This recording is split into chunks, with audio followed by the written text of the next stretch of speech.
বাগেরহাট থানা সীমান্ত প্রদেশে এসে হাজার হাজার মহিলা পুরুষ, আল্লাহ তুমি তাকায় দেখো এই রাত 11টার পরে মালিক এই বর্ডারের মানুষ প্রচন্ড শীতের মধ্যে মালিককে কুয়াশাও পড়ছে, শীতও পড়ছে, হাত উঁচা করে বলতেছে মা বাবার খেদমত করবে, 5 ওয়াক্ত নামাজ পড়বে, মালিক তোমার নবীর জানের চাইতে বেশি ভালোবাসবে, এই মানুষগুলার তুমি মাফ করে দিবা। নিজের হাতে বান্দা তুমি বানায়া কোনদিন জাহান্নামে ফেলবা না, কোনদিন জাহান্নামে ফেলবা না।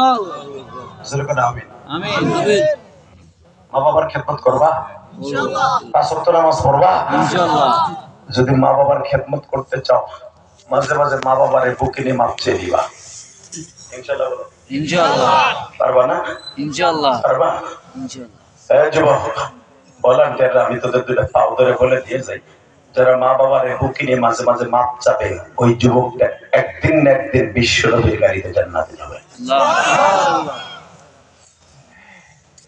আমার সাথে বলবেন যতদিন বাঁচবেন মা বাবার খেদমত করবেন। এই মাহফিল কর্তৃক আয়োজিত, এই মসজিদ কর্তৃক আয়োজিত মাহফিলে বসে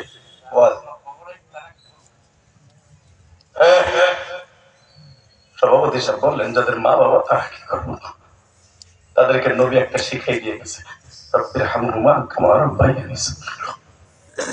প্রতিদিন ফজরের নামাজের পরে আসরের নামাজের পর কবরের কাছে যাইয়া বাবা মায়ের জন্য এই দোয়াটা পড়বা, মা বাবা যদি কবরে ভালো থাকে তুমিও দুনিয়ায় ভালো থাকবা।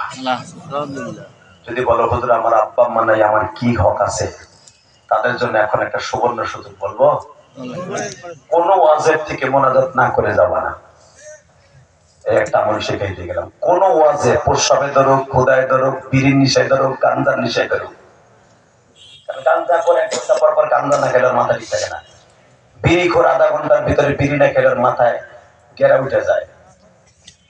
সব এটা জান্নাতের বাগান থেকে কেউ যাবা না, বক্তার সাথে বয়ে বয়ে কাঁদবা, বক্তার ওয়াজ ভালো হোক আর খারাপ হোক মোনাজাতের আগে যাবা না, আমি গ্যারান্টি দিয়ে গেলাম।